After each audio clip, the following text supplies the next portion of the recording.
오늘도 여러분들 마음 깊은 곳에 예수님을 바라볼 때 하나님께서 여러분들 복 주실 줄 믿습니다. 구가야 아키라라는 뇌과학자가 있습니다.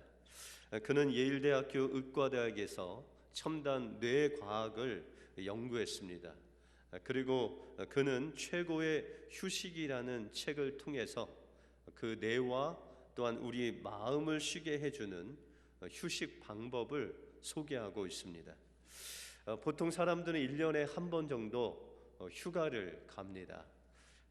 보통 우리가 휴가를 가면 좋은 곳에 가서 좋은 음식을 먹고 평소에 하지 않은 여행이나 아니면 바닷가에 가서 좀 쉼을 갖는 것이 우리의 휴가입니다.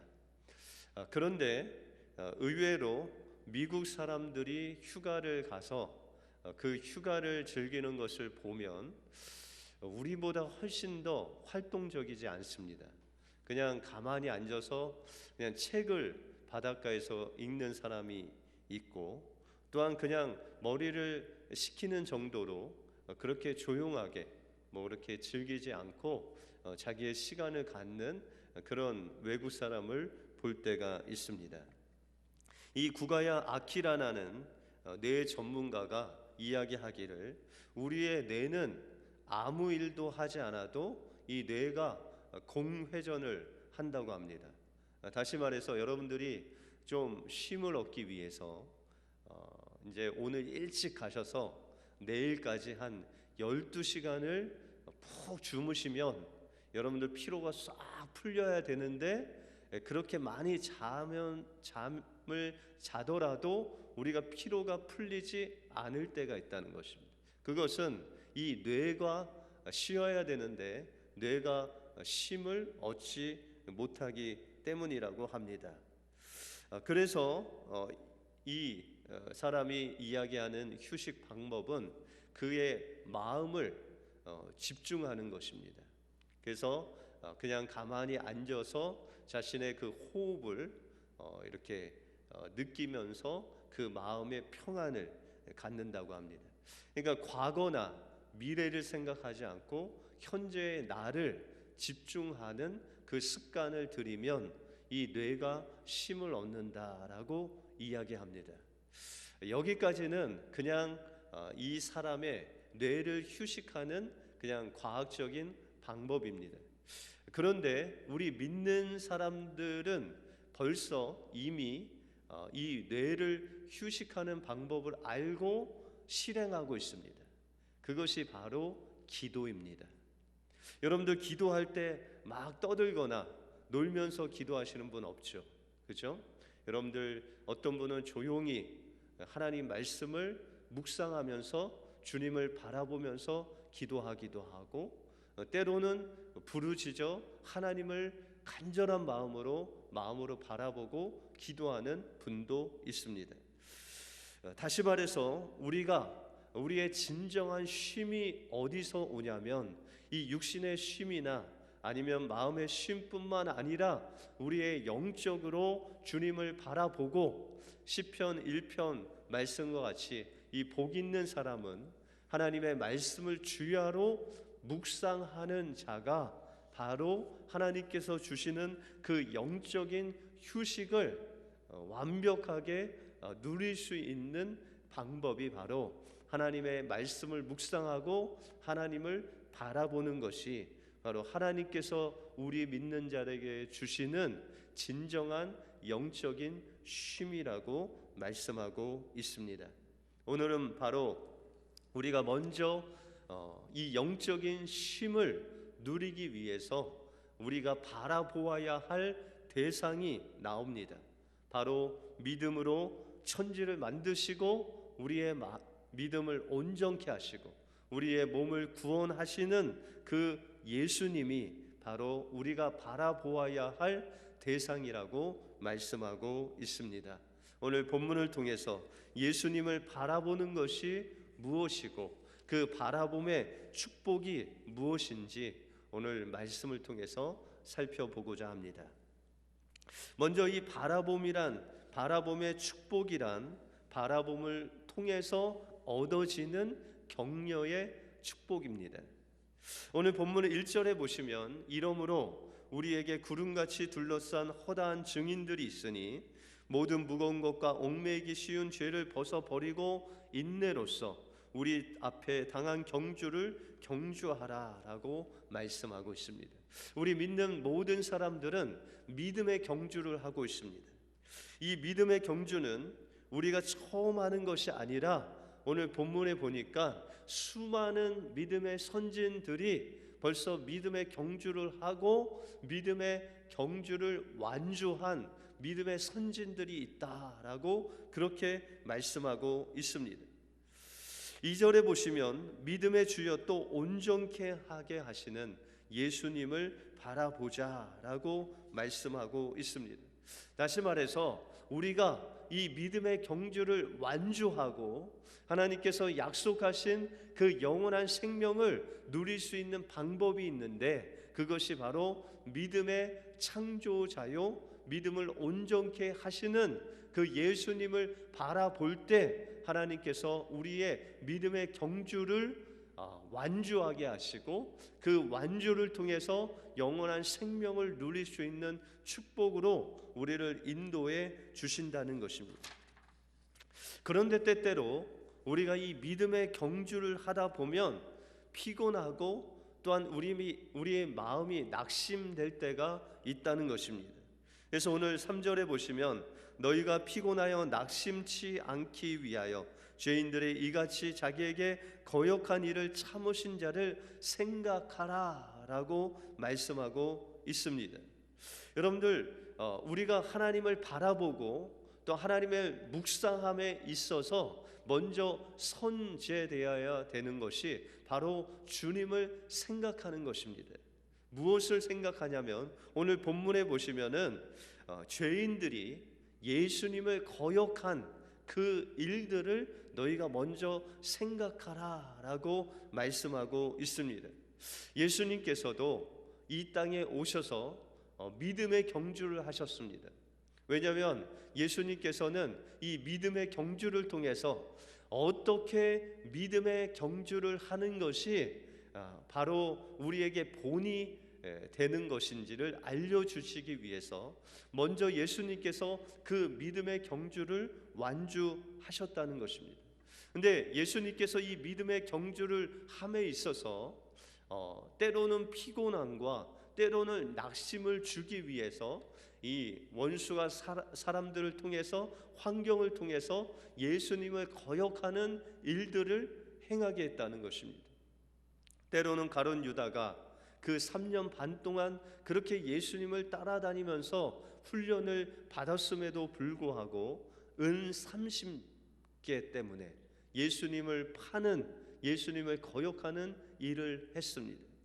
또한 그 당시에 이 하나님을 믿는 그 유대교를 대표하는 종교 지도자들은 예수님을 거역하는데 예수님께서 병을 고치신다든지 아니면 귀신을 쫓아낸다든지 그런 하나님의 놀라운 기적과 역사를 행할 때 그들이 예수님을 향해서 이야기하기를 저 사람이 귀신의 왕을 이제 빙자해서 그런 일을 한다라고 예수님의 그 사역을 거역하고 방해하는 일들이 있었습니다.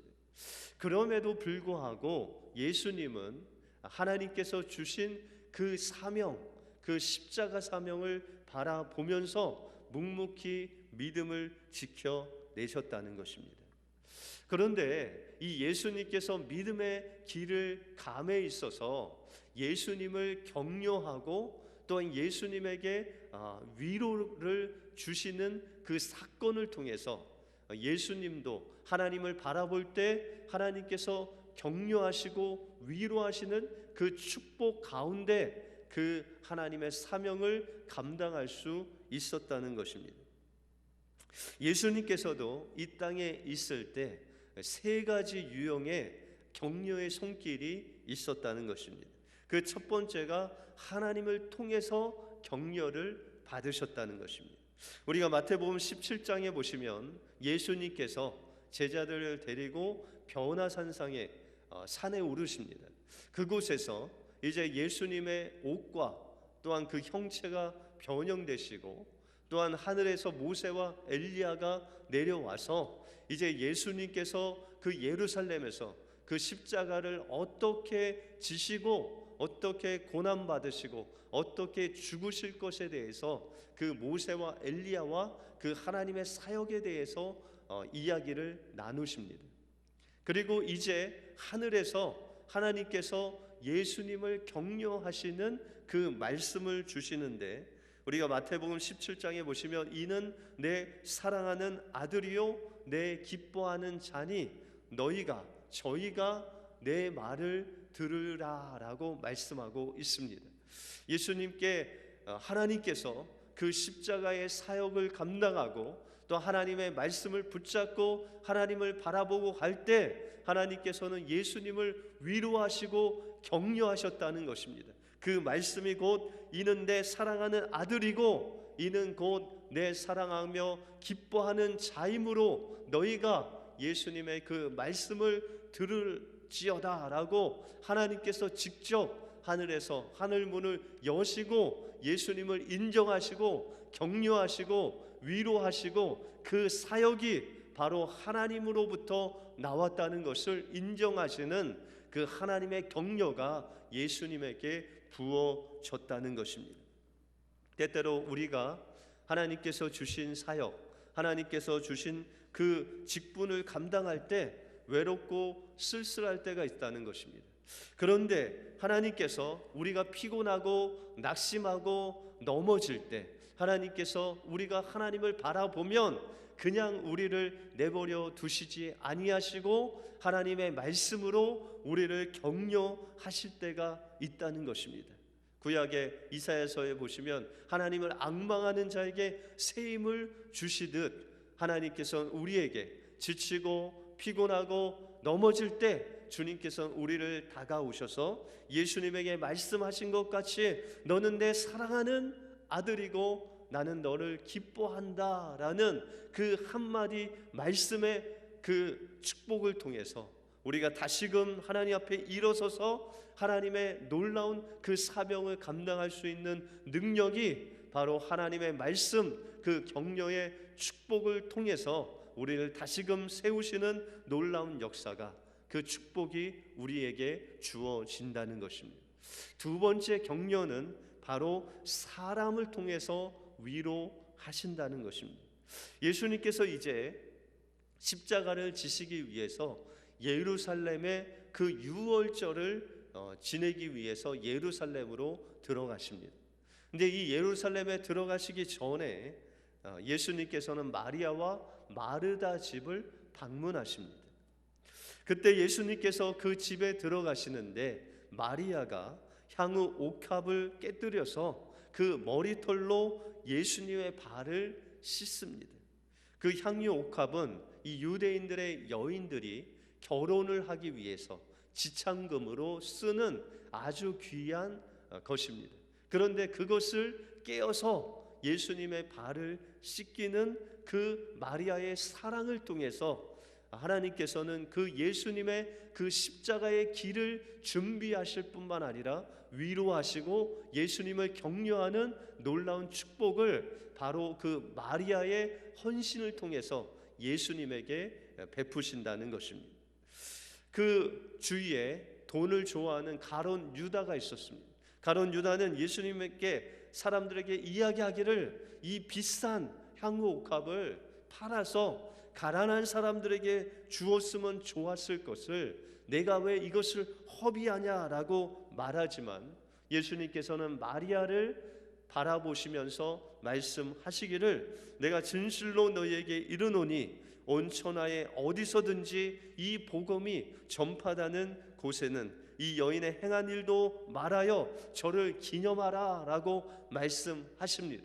여러분들 예수님의 그 십자가의 복음이 전달될 때마다 이 마리아가 예수님께 행한 그 위로와 격려와 사랑의 사건을 기념하여 알리라는 것입니다. 다시 말해서 예수님께서 그 십자가의 길을 가는 곳 준비하는데 그 마리아의 헌신과 격려와 사랑이 예수님을 격려하게 하시고 그 십자가를 가는데 힘이 되는 놀라운 축복으로 예수님께 주어졌다라고 말씀하고 있다는 것입니다. 우리가 교회에서 일을 할 때 한마디의 격려가 그 사람에게 얼마나 힘이 되는지를 모릅니다. 저도 이 교회에 일하시는, 봉사하시는 분들을 이렇게 바라보면 좀 마음으로 이렇게 격려하고 싶을 때가 있습니다.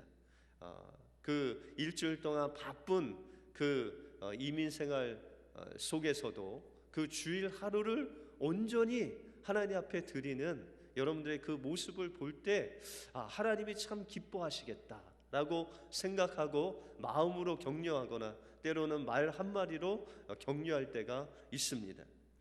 여러분들, 이 격려의 손길을 통해서 예수님도 그 십자가를 준비하고 그 고난의 길을 갈 때 그 마리아의 헌신과 격려가 그 십자가의 길을 가게 하는 그 동력이 되었다는 것입니다. 그렇게 생각하면 여러분들이 한마디 옆에 있는 사람들에게 격려하고 사랑하고 또한 여러분들의 소중한 것을 드리는 마음으로 옆 사람에게 격려하고 또한 헌신하고 봉사할 때 하나님께서 여러분들의 격려를 통해서 주님의 그 십자가의 길, 주님의 그 하나님의 사명을 이루는 도구로 여러분들의 격려를 쓰게 하신다는 것입니다. 마지막으로 예수님의 격려, 세 번째 격려한 것이 바로 성령님을 통해서 예수님을 격려하셨다는 것입니다.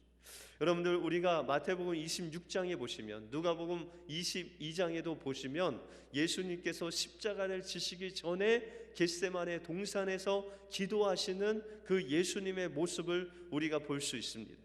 누가복음 22장 44절에 보시면 예수께서 힘쓰고 애써 더욱 간절히 기도하시니 땀이 땅에 떨어지는 핏방울같이 되었다라고 말씀하고 있습니다. 예수님께서 그 십자가를 지시기 위해서 하나님, 내 원대로 마시고 하나님의 뜻대로 하게 해달라고 기도하며 부르짖을 때 그의 그 땀이 핏방울이 떨어지는 것 같이 엄청난 그 땀방울이 땅에 떨어지는 그 절규하시는 그 기도를 하셨다는 것입니다. 누가복음에 보시면은 이 제자들이 자는 것을 보시고 예수님께서 말씀하시기를 내가 내 마음이 심히 근심하여 죽게 되었다라고 그렇게 고백하고 있습니다. 여러분들, 십자가를 지는 것 육신의 고통도 있었지만 그러나 하나님께 버림받는 그런 고통을 바라볼 때 예수님의 그 마음이 죽게 되는 놀라운 그 엄청난 고난이 그 마음속에 있었다는 것입니다. 그래서 예수님은 제자들이 자는 것을 보시고 깨우시면서 내가 1시 동안도 나와 깨어 있을 수 없느냐라고 말씀하시면서 저들이 육신이 연약하여 저렇게 기도할 수 없다라고 그렇게 이야기하면서 그들에게 말씀하시기를 너희가 깨어서 시험에 들지 않도록 기도하라고 그렇게 이야기를 합니다. 다시 말해서 3년 반 동안 그렇게 예수님과 함께 사역을 한 제자들은 예수님께 어떤 도움도 격려도 줄 수가 없었다는 것입니다. 그런데 우리가 성경에 보시면 누가복음 22장 43절에 보시면 사자가 하늘로부터 예수께 나타나 힘을 도왔다라고 말씀하고 있습니다. 하나님께서 천군 천사를 보내셔서 예수님이 기도하는 것을 도우실 뿐만 아니라 그 옆에 성령님께서 예수님의 그 십자가를 향해서 기도하는 그 기도를 성령님께서 격려하시고 도우시고 함께 하셨다는 것입니다. 우리가 로마서에 보시면은 성령께서 우리의 영과 더불어 말할 수 없는 탄식으로 우리를 위해서 기도하듯이 성령님께서 그 예수님의 기도를 그 옆에서 말할 수 없는 탄식으로 도와주시고 격려하시고 천군 천사를 붙여주셔서 그 기도를 협력하는 놀라운 축복을 성령님이 그 예수님에게 부어주셨다는 것입니다. 이 하나님의 격려와 사람의 헌신과 격려와 성령님의 격려를 통해서 예수님께서 그 십자가의 길을 가시는데 감당하기에 충분한 그 축복으로 하나님께서 격려의 축복을 예수님께 주신 것 같이, 우리가 주님께서 주신 그 십자가의 길을 갈 때, 우리가 하나님을 바라볼 때 하나님께서는 우리를 혼자 내버려 두시는 것이 아니라 하나님께서 우리를 사랑하신다고 격려하시고, 사람을 통해서 그 소중한 것을 가지고 우리를 돕는 그 격려의 손길이 있을 뿐만 아니라 지금도 말할 수 없는 탄식으로 우리의 영과 더불어 기도하시고 격려하시는 그 성령의 손길을 통해서 우리가 하나님의 그 사명을 감당할 수 있는 그 능력을 공급해 주신다는 것입니다. 오늘도 하나님의 그 말씀 한마디, 우리 성도님의 격려 한마디, 우리 성령님의 말할 수 없는 그 탄식으로 기도하시는 그 격려의 말씀을 힘입어 주님을 바라보시고, 또한 하나님께서 주신 사명을 감당하시는 여러분들의 삶이 되시길 주님의 이름으로 축원드립니다. 다음으로 바라봄의 축복은 내가 아닌 예수님을 먼저 바라볼 때 사랑의 축복으로 우리에게 축복해 주십니다. 여러분들, 바라봄의 축복에는, 또한 바라봄에는 두 가지 유형이 있습니다. 한 가지는 아담형이 있고 두 번째는 아브라함형이 있습니다. 여러분들, 아담형의 특징은 먼저 자신을 바라보는 것입니다. 근데 아담이 선악과를 따 먹은 후에 하나님을 바라보지 않고 자신을 바라볼 때 그는 두려웠습니다. 그래서 이제 하나님께서 아담을 찾으러 오실 때 아담이 자신을 바라봄으로 인해서 자신의 몸을 나무에 숨기고 부끄러운 자신을 무화과 나무로 가리는 그런 아담의 모습을 볼 수 있습니다. 또한 이 아담이, 그가 하나님께서 주신 하와를 처음에 봤을 때 이는 내 뼈 중에 뼈요 살 중에 살이라고 그렇게 고백했지만, 그가 자신을 바라보고 자신의 그 죄악을 바라볼 때 이제 그 하와를 향해서 핑계하고 또한 의심하는 아담의 모습을 볼 수 있습니다. 하나님께서 아담에게 말씀하시기를 내가 왜 이렇게 내게 행했냐라고 물으실 때 아담은 하나님, 제가 선악과를 먹어서 하나님 앞에 범죄했습니다 라고 그렇게 이야기하지 않고, 하나님께서 주셔서 나와 함께한 저 하와 때문에 내가 선악과를 먹었습니다 라고 그 하와에게 핑계하고 또한 하와를 의심하는 아담의 모습을 우리가 볼 수 있다는 것입니다. 다시 말해서 우리의 삶 속에서 나를 바라보면 죄로 인해서 의심하고 원망하며 불평할 수밖에 없다는 것입니다. 그런데 우리의 삶 속에서 아브라함의 형의 사람들이 있습니다. 이 아브라함의 형이라는 것은 바로 이 아브라함이 하나님을 바라보았다는 것입니다. 그의 삶 속에서 이 아브라함을 하나님께서 인도하실 때도 영광의 하나님으로 나타나셔서 이 아브라함에게 말씀하셨습니다. 이 아브라함은 하나님의 말씀을 바라보면서 그 가나안 땅에 갔습니다. 여러분들, 아브라함의 삶을 지난주에도 우리가 살펴봤는데 그는 실패하고 실수하고 넘어지고 또한 하나님께 범죄함으로 하나님과 13년 동안 관계가 깨어지는 그런 아픔을 겪은 사람이 바로 아브라함이었습니다. 그럼에도 불구하고 이 아브라함이 우리 인간적인 눈으로 볼 때는 좀 뻔뻔하다라는 생각이 듭니다. 왜냐하면 그가 애굽에 내려가서 아내를 빼앗길 때도 뻔뻔하게 그 바로가 준 모든 짐승이며 재물을 다 가지고 이 가나안 땅에 왔습니다. 저 같으면 그 아내에게 미안해서라도 그 바로에게 받은 건 다 그냥 돌려주고 이 가나안 땅에 왔을 것 같습니다. 그런데 아브라함은 그렇게 하지 않았다는 것입니다. 그리고 이 아브라함이 하나님께서 아들을 주신다고 했지만 그는 아내 이 사라의 말에 넘어가서 이 이스마엘을 낳습니다. 실수를 합니다. 그 정도 되면은 이 하나님이 찾아올 때 그를 부끄러워서 하나님을 뵙지 못할 것인데, 아브라함은 그럼에도 불구하고 하나님을 바라보았다는 것입니다. 그리고 마지막에 이 아브라함이 하나님께서 밤에 나타나셔서 그 아들 이삭을 달라고 하십니다. 그럴 때 이 아브라함이 어떻게 하나님을 바라봤냐면 그는 밤새도록 하나님을 묵상했습니다. 여러분들 성경에 보시면은 이 아브라함이 아침 일찍 일어나서 이 이삭과 함께 하나님께서 명령하신 모리아 산으로 갔다라고 그렇게 말씀하고 있습니다. 이 아브라함이 이삭에게 어떤 설명도 하지 않았습니다. 그 종에게 어떤 이야기도 하지 않았습니다. 그는 밤새 하나님께서 주신 말씀을 묵상하면서 하나님께서 그의 인생 속에 그 몇십 년 동안 하나님께서 자신을 인도하신 그 놀라우신 그 하나님을 바라보면서 하나님께서 이삭을 드리라는 의미가 무엇인지를 묵상했다는 것입니다. 생각했다는 것입니다. 그리고 그 아침에 결단하고 하나님 말씀에 순종했습니다. 그 순종할 수 있는 그 믿음이 바로 밤새도록 하나님을 묵상하는 그 묵상에서 나왔다는 것입니다. 히브리서에 보시면은 이 아브라함이 어떤 믿음을 가지고 이삭을 하나님 앞에 드렸냐면, 바로 이 이삭을 하나님 앞에 드렸을 때 하나님께서 다시 이삭을 살리실 그 하나님을 바라보았다는 것입니다.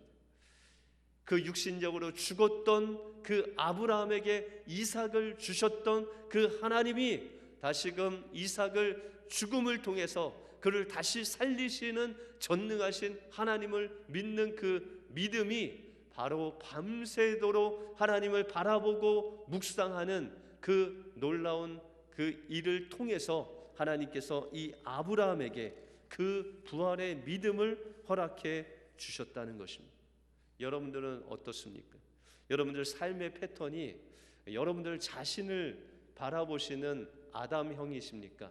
아니면 내가 실패하고 실수할지라도 하나님을 바라보시는 아브라함의 형의 그런 패턴으로 사십니까? 우리는 우리의 자신을 바라보지 않고 온전히 하나님을 바라볼 때 하나님께서는 사랑의 축복으로 우리에게 임하신다는 것입니다. 여러분들 누가복음에 보시면은 탕자에 대해서 나옵니다.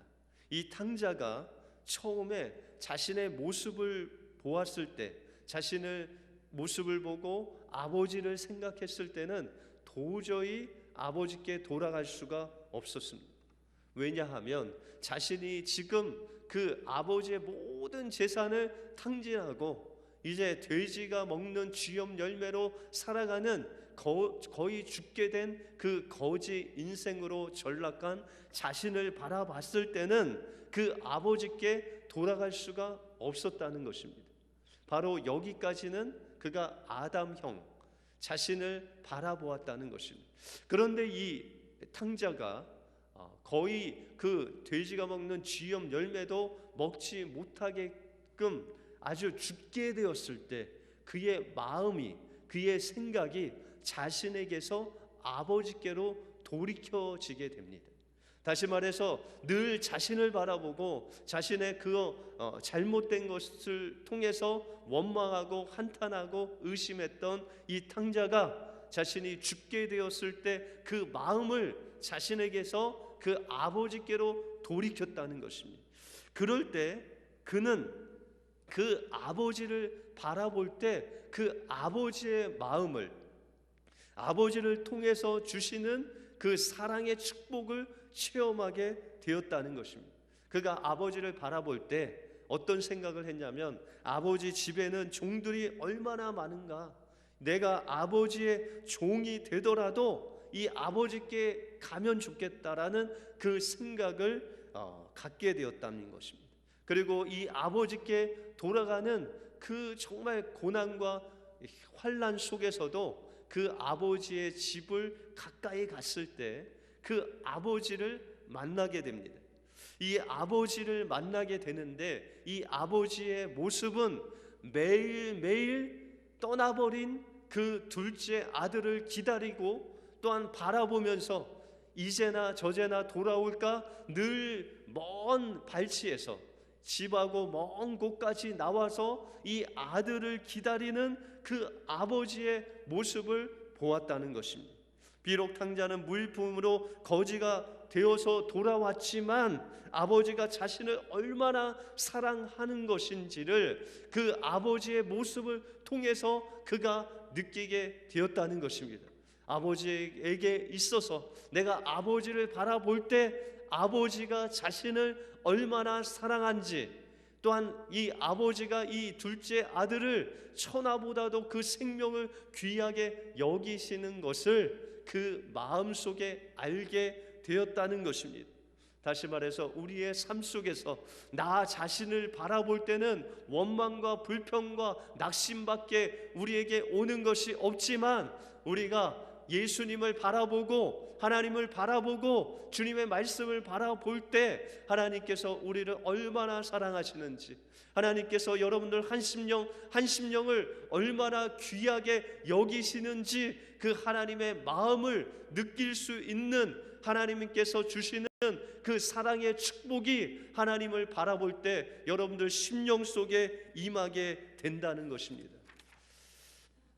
그랬을 때 하나님께서 우리에게 주시는 그 사랑의 축복의 힘을 가지고 하나님께서 우리에게 주신 그 사명을 감당할 수 있다는 것입니다.